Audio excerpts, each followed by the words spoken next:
meu nome é Stephanie, você está no Livro Aberto e hoje eu vou falar sobre o livro O Retrato de Dorian Gray. Esse livro aqui que eu tenho, ele é uma edição em inglês da biblioteca, The Picture of Dorian Gray, mas eu também tenho O Retrato de Dorian Gray em português. Eu já li esse livro, essa é a terceira vez. Esse aqui é uma capa, uma versão um pouquinho mais antiguinha, né? Essa aqui é uma capa mais bonita, né? Da Martin Claret. Essa é a terceira vez que eu leio esse livro. Eu já tinha lido outras duas vezes e esse é um clássico absoluto da literatura. É do britânico Oscar Wilde e foi lançado em 1890, então era ainda na era vitoriana. Qualquer lista de clássicos de literatura mundial que você vê assim, que listar, se for uma lista boa, vai estar o Retrato de Dorian Gray, né? E, bom, eu gosto muito desse livro, é um dos meus livros favoritos, assim, da vida. E foi interessante agora, eu li ele em inglês por conta da faculdade, pediu para ler. E realmente, bom, gostei, eu não lia fazia uns anos já que eu não relia, então foi sempre bom, né? Bom, vou falar um pouquinho sobre o enredo. O Retrato de Dorian Gray conta a história do, né, o personagem principal, o Dorian. Ele é um rapaz, assim, extremamente belo, assim, e muito ingênuo ainda, assim, tipo, ele tem cerca aqui de uns 20 anos, 19, 20 anos, e ele é muito inocente ainda.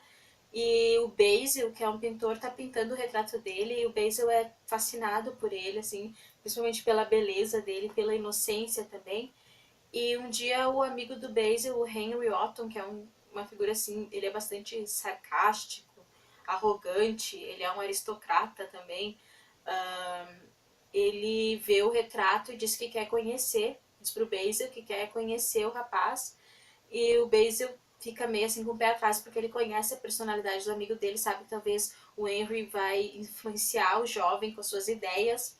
O jovem ainda é muito imaturo, mas ele acaba conhecendo o rapaz e o Henry fica assim também fascinado com o Dorian e começa já a falar as ideias dele para ele, né? Que uma beleza daquelas, começa assim a exaltar demais a beleza dele e falar que ele tem que experimentar tudo na vida, que ele tem que aproveitar a vida, ainda mais sendo belo como ele é. E aquilo começa a tocar o Dorian de maneira assim muito profunda, porque o Dorian não, ele não tinha assim a noção assim do poder que ele tinha por conta por ele ser tão belo, e por ele ser tão jovem, tudo que ele podia fazer, tipo, ele ainda era bem inocente, bem ingênuo, e ele começou a absorver tudo que o Henry falava para ele, né, dele aproveitar a vida, coisas e tal, e o Henry tem as famosas frases que a gente conhece, famosas frases do Oscar Wilde que ele fala, que é, uma delas é a diferença entre uma paixão e um capricho é que é que o capricho dura um pouco mais. Tem outra frase que é bem famosa também, que é a única maneira de se livrar de uma tentação é se render a ela. E ele fala essas frases pro Dorian, 10 melhores frases do Henry, tipo, e o Dorian, né, fica profundamente, alguma coisa começa a mudar dentro dele. Quando o retrato tá pronto, ele olha o retrato, assim, e começa, aí ele já tá com uma noção, assim, maior, tipo, ele começa, assim, a pensar, tipo, que ele nunca mais vai ser tão jovem quanto aquele, e belo quanto aquele retrato. Então ele, alguma coisa muda dentro dele que ele começa que ele pensa assim, ah, se eu pudesse, assim, ficar sempre jovem e esse retrato começasse a mudar. Daí ele disse assim que faria qualquer coisa,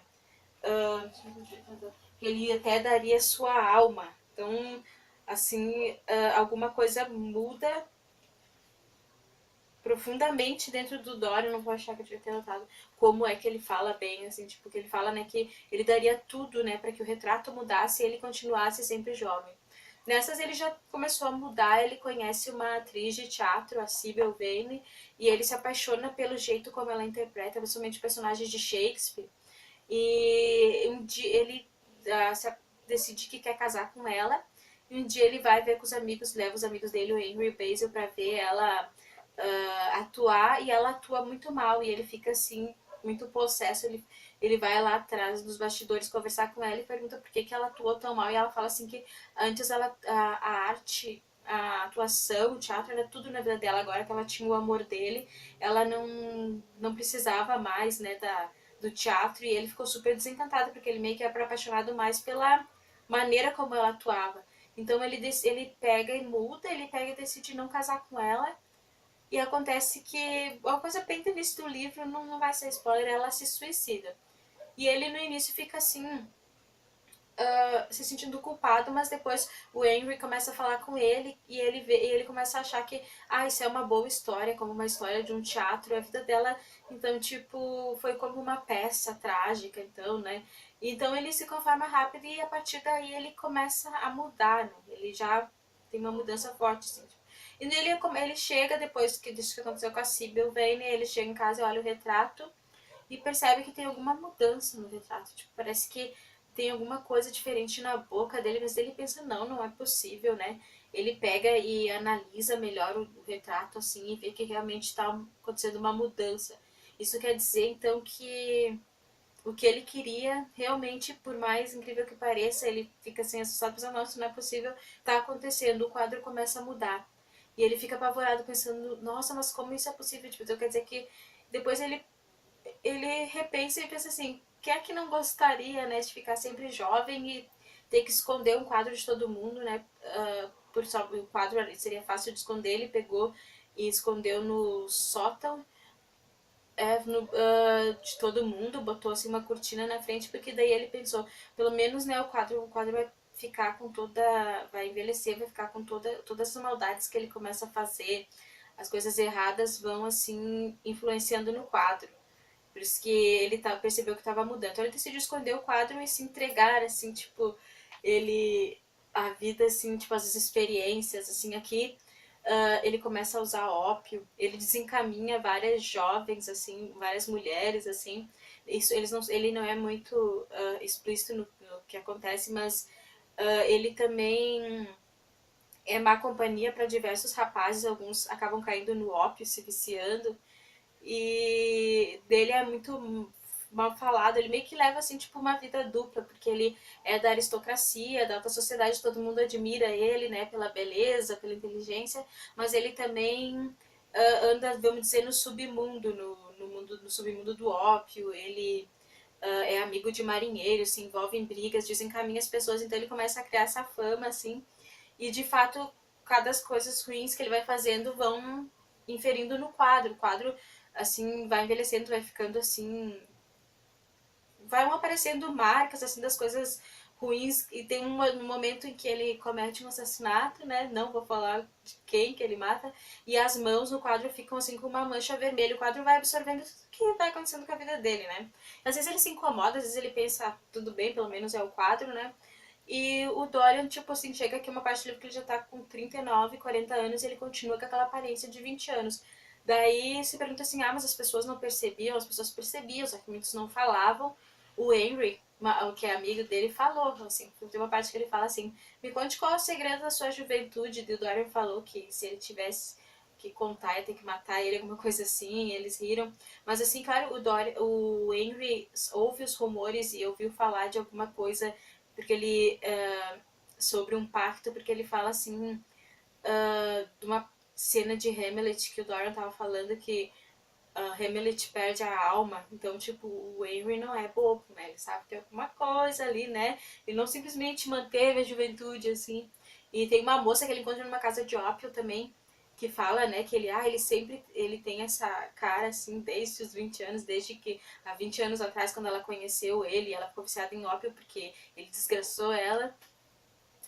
E nessas, assim, a passagem do tempo, o quadro, né, continua modificando.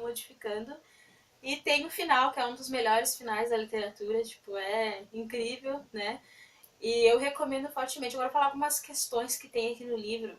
Por exemplo, o homossexualismo. Aqui, pra quem não sabe, o Dorian Gray era homossexual. E esse livro foi usado contra ele quando ele foi acusado de sodomia, porque na época da Rainha Vitória era crime ser gay, né?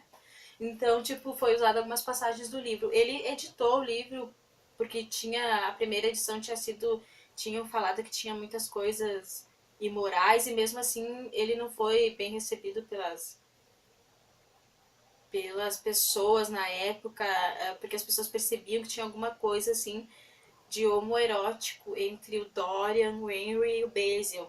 Mas só que essa questão da homossexualidade, ela tá bem nas entrelinhas, tem que prestar bem atenção. Por exemplo, o Basil, dá pra ver que ele realmente gosta do Dorian de uma maneira assim mais profunda. Ele fala assim, até tem uma página aqui, deixa eu ver, que ele fala assim, como se estivesse falando assim, com alguém que ele ama. Como é que é? Eu não ficaria feliz se não te visse todo dia. Você é absolutamente necessário para mim, o Basil diz pro Dorian.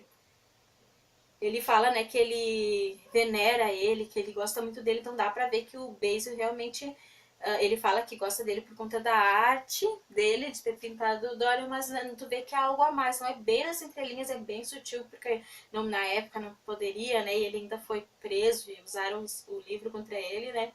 Então é uma coisa, e o Henry, dá pra ver também que ele admira, os dois admiram muito a beleza do física do Dorian, e o Henry dá pra ver assim que ele não é feliz como casado, ele não tem afeição pela mulher dele. Os dois, assim, tipo, não tem muita. Eles acabam até se divorciando. E ele fala que prefere a companhia do Dorian do que da mulher dele. Então, tipo, dá pra ver que o Henry, né, também tem essa afeição pelo Dorian, assim, né, de algo a mais. Essa questão do. Mas uma das questões mais interessantes é o duplo na literatura, porque o duplo é, tipo assim, alguém que é igual a pessoa, um sósia ou uma extensão, poderia ser um gêmeo também, mas no caso o duplo do Dorian é o quadro, porque o quadro, em certa altura, ele ganha vida independente, né? E passa a se modificar, então ele é o duplo. A gente vê no final do livro que realmente o quadro é uma extensão do Dorian. E essa questão do duplo é uma coisa que eu gosto muito na literatura. Eu vou dar outros exemplos, assim, de duplo na literatura, tipo Magic e Monstro, tem a questão do duplo. O Saramago tem um livro que eu tenho aqui, mas eu ainda não li, O Homem Duplicado também, que fala do duplo. O Dostoiévski também tem livro, então é uma coisa bem constante na literatura. Mas tem uma que eu acho muito legal, que é um conto, que acho que deve estar na internet, que é o William Wilson, de Edgar Allan Poe, que também fala sobre essa questão do duplo, que ele, o rapaz tem um rapaz igual a ele, não sabe o que fazer. Tipo, então, aqui no caso do Dorian Gray, o duplo dele é o quadro. Bom, esse livro, assim, levanta várias questões, assim, sobre a hipocrisia da burguesia da era vitoriana, que parecia uma sociedade aristocrata tão entediada, tipo que assim que não se importava com as camadas mais baixas da sociedade. Por exemplo, tem uma cena que morre o Marquês tá caçando e morre um dos rapazes que estava ajudando ele a caçar e ele fica assim chateado porque aquilo estragou a caçada dele e as pessoas que estão ao redor, o Henry e as pessoas que estavam lá vendo a caçada também ficam chateadas, que coisa, né, acontecer isso, mas não pela pessoa, só porque, estragou o dia, assim, sabe? Então mostra, assim, uma falta de empatia, né? Bom, esse livro eu recomendo fortemente, né? Não tem como não, e vou mostrar o que eu tô lendo. Eu tô lendo Do Amor e Outros Demônios, do Gabriel Garcia Marques, e eu tô quase terminando. Bom, não precisa dizer, né, os livros do Gabriel Garcia Marques, né, não tem um ainda que diga assim, esse foi mais ou menos, tá demais. Então, muito obrigada, se inscreva, e é isso.